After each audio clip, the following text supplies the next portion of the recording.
კვლელობა დიღმის უნარშეზღუდულ ბავშვთა სახლში 16 წლის გიორგი ჩოგოვაძემ 14 წლის ხატია მექუდიშვილი მოკლა. შემთხვევა ღამის 4 საათზე იმ დროს მოხდა, როდესაც ბავშვთა სახლის აღსაზრდელებს ეძინათ. კვლელობაში ეჭვმიტანილი საპატრულო პოლიციამ გორის ავტოსადგურის ტერიტორიაზე დააკავა. გამოძიების ვერსიით, ეჭვმიტანილმა თავისი მსხვერპლი ქამრით გაგუდა. გიორგი ჩოგოვაძე დიღმის უნარშეზღუდულ ბავშვთა სახლში 2004 წლიდან ცხოვრობდა. სახლის დირექტორის თქმით, 16 წლის მოზარდი რთულად აღსაზრდელთა რიცხვს მიეკუთვნებოდა, თუმცა მოზარდმა აღმზრდელები შოკში ჩააგდო. გამოძიების ვერსიით, ჩოგოვაძემ 14 წლის ხატია მექუდიშვილი ქამრით იმ დროს დაახრჩო, როდესაც ამ უკანასკნელს ეძინა. ბავშვი იყო ძალიან აგრესიული, თვითონ და მუდმივად ვიყავით შეშფოთებული. მე ამჯერად არ ვიცი როგორ მოხდა. ჩვენთან პასუხისმგებელი პირი სულ არის და ყოველ 5 წუთში ექცევა ბავშვებს ყურადღება, იმიტომ რომ ეს იყო მძინარე მდგომარეობაში მომხდარი ფაქტი და ეს არის ზუსტად წამებში განვითარებული მოვლენა, რომელსაც სამწუხაროდ ვერ აკონტროლებ, როცა ამ კატეგორიის ბავშვებთან გვაქვს საქმე. 16 წლის ჩოგოვაძე ბავშვთა სახლიდან მკვლელობის ჩადენისთანავე გაუჩინარდა, თუმცა შინაგან საქმეთა სამინისტროს თანამშრომლებმა მისი დაკავება გორის ავტოსადგურის ტერიტორიაზე შეძლეს. მომხდარის შემდეგ რამდენიმე ბავშვის მშობელმა დიღმის ბავშვთა სახლიდან საკუთარი შვილები გაიყვანა.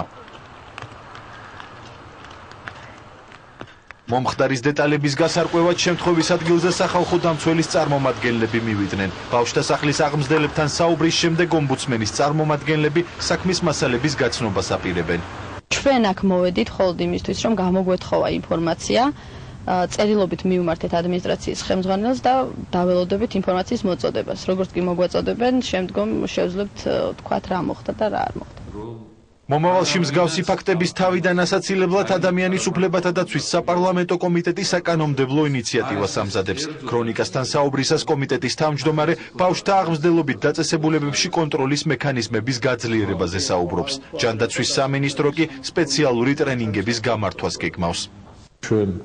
სწორედ წინა კვირაში მოვისმინეთ მოხსენება ბავშვთა უფლებების დაცვის შესახებ. გვაქვს სპეციალური საბჭო, რომელიც ასეთ თემებზე მუშაობს და ჩვენ ახლა ვამზადებთ საკანონმდებლო წინადადებას იმის შესახებ, თუ როგორ უნდა მუშაობდნენ დაწესებულებები, რომლებსაც უნარშეზღუდულ ბავშვთა საქმიანობა ავალია. ძალიან მძიმე ფაქტი მოხდა რეალურად წინასწარ თავს შევიკავებ შეფასებებისაგან, იმიტომ რომ მიმდინარეობს გამოძიება. ყველანაირად ვცდილობთ ასეთი შემთხვევების პრევენციის, მაგრამ ალბათ დამეთანხმებით, რომ რაღაც გარკვეულ მომენტში ყველანაირი პრევენცია შეუძლებელია. გარდაცვლილი ხატია მექუდიშვილი დღეს ახმეტის რაიონის სოფელ მატანში გადაასვენეს. კვლელობაში ეჭვმიტანილ გიორგი ჩოგოვაძეს კი სასამართლო სამედიცინო შემოწმება ჩაუტარდება. იმ შემთხვევაში თუ 16 წლის მოზარდი ფსიქიურად დაავადებულად იქნება ცნობილი, მას იძულებითი მკურნალობა დაენიშნება.